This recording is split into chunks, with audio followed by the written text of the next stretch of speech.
আসসালামু আলাইকুম friends, welcome back. So viewers, স্ক্রিনে যে কবুতরটা দেখতে পারতেছেন, এই কবুতরটাকে কি আপনারা চিনতে পারছেন? আসলে না চেনারই কথা। এই কবুতরটা হচ্ছে সেই কবুতর যে কবুতরটা হারিয়ে গিয়েছিল, 6 দিন পরে আমাদের বাসায় ব্যাক করছিল। এরপরে যখন আমরা আবার ছাড়ি, কবুতরটা আবার হারিয়ে যায়, 3 দিন পরে ব্যাক করছে। এইভাবে কিন্তু সে লোকেশন চিনছে। আলহামদুলিল্লাহ, সে এখন আমাদের লফটে আছে আর সে কিন্তু অনেক বড় হয়ে গেছে। আমি এইখানে কিছু বেবি রাখছি এবং এই 5টা বেবির সঙ্গে একটা আমি মাদি কবুতর রাখছি, যে দেখতে পাচ্ছেন। এই মাদি কবুতরটা আমি আলাদা করে রাখার মূল উদ্দেশ্য হচ্ছে তাকে রেস্ট দেওয়া। সো সে কিন্তু নর হয়েছে। আমি মনে করছিলাম এটা হচ্ছে আপনার কি হবে, এটা হচ্ছে মাদি হবে, কিন্তু প্রকৃতপক্ষে হয়েছে নর।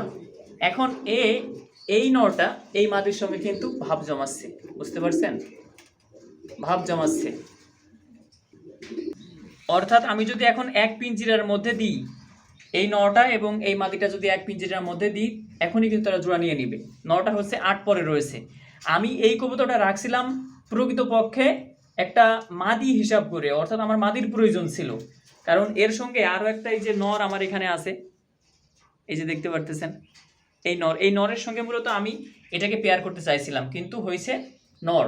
সো এখন আমি যেটা করবো সেটা হচ্ছে এই নরের জন্য একটা মাদি আমার কালেক্ট করতে হবে, যাতে করে ভালো আমি ব্রিড পাই, কারণ নরটা খুবই সুন্দর কোয়ালিটির নর। ভালো একটা কোয়ালিটির মাদি দেখে আমি পেয়ার করবো ইনশাল্লাহ। সো সে কিন্তু এখন বেশ বড় হয়ে গেছে, 8 পরের আছে। সবাই দোয়া করবেন, 10 পর ক্লিয়ার হলে আমি ইনশাল্লাহ সাড়াসাড়ি করবো, নিয়ত করছি। যে দেখতে পারতেছেন এই যে পালক দেখেন, এই যে পালক দেখে আপনারা বুঝতে পারবেন, এই যেগুলো সব নতুন,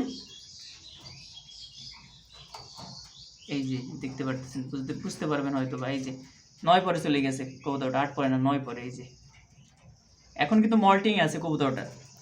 সো সবাই দোয়া করবেন যাতে করে কবুতর সুস্থ থাকে, আর ইনশাল্লাহ এবার শীতে এই কবুতরটা আমরা টস ছাড়াছাড়ি করবো। সবাই ভালো থাকবেন, সুস্থ থাকবেন। আসসালামু আলাইকুম।